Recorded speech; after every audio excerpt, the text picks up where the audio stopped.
আসসালামু আলাইকুম অডিয়েন্স, আমি বর্তমানে আছি কুমিল্লা সদর থেকে 8 কিলোমিটার দক্ষিণে নতুন শালবন বৌদ্ধবিহারে। বৌদ্ধবিহারের মধ্যে এটা একটা বৌদ্ধ মন্দির। দেখেন দুই পাশে যেগুলো দেখতে পাচ্ছেন নাগরাজ বলা হয়। এদিকে আসো, আপনার সম্পূর্ণ ভিডিওটা কন্টিনিউ করেন, তাহলে পুরো দৃশ্যটা দেখতে পারবেন। কুমিল্লা মানে ইতিহাস আর ঐতিহ্যের শহর, আর সেই ইতিহাসের নবতর সংযোজনই হলো নতুন শালবন বৌদ্ধ মন্দির। শালবন বিহারের ঠিক পাশেই নির্মিত এই আধুনিক বৌদ্ধ মন্দির এখন কুমিল্লার অন্যতম দর্শনীয় স্থান। এই মন্দিরটি নির্মাণ করা হয়েছে সম্পূর্ণ শান্তি, ধর্ম ও নৈতিকতার বার্তা ছড়িয়ে দিতে।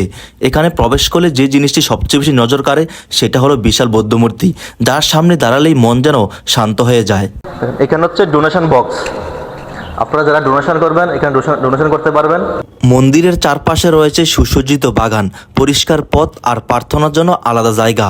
পর্যটকরা এখানে আসে মূলত শান্ত পরিবেশ উপভোগ করতে, প্রার্থনা করতে, আবার কেউ বা আসে কুমিল্লার অতীত ইতিহাসের সাথে আধুনিক সৌন্দর্যের মিশেল দেখতে। শালবন বৌদ্ধ মন্দির দিনে যেমন সুন্দর, রাতেও আরও বেশি মনোমুগ্ধকর। আলোকসজ্জা মন্দিরটি অন্যরকম সৌন্দর্য দেয়। এই মন্দিরের প্রত্যেকটা দরজা কত সুন্দর করে ডিজাইন করে রাখছে, দেখেন নিখুঁতভাবে বৌদ্ধদের মূর্তিগুলো সাজায় রাখছে এখানে। মন্দিরের চারপাশে পুরোপুরি পরিষ্কার ও নীরব, সাজানো বাগান, ফুলের গাছ, পরিষ্কার পথ, সব মিলিয়ে একটা স্বস্তির পরিবেশ তৈরি করে। বৌদ্ধ ধর্মাবলম্বীর নিয়মিত প্রার্থনা ও পূজার আয়োজন হয় নির্দিষ্ট অংশে। মন্দিরের নকশার আয়সে আধুনিক স্থাপত্যের ছোঁয়া, তবু ধরে রাখা হয়েছে ঐতিহ্যবাহী বৌদ্ধ শিল্পকলা। ছাদের কারুকাজ এবং দেয়ালের নকশা দর্শনার্থীদের মুগ্ধ করে।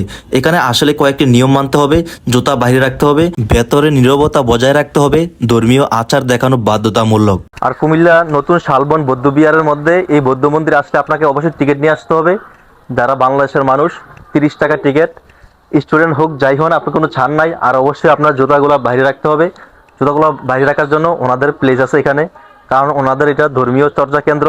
অবশ্যই তো আপনি জুতা নিয়ে আসতে পারবেন না।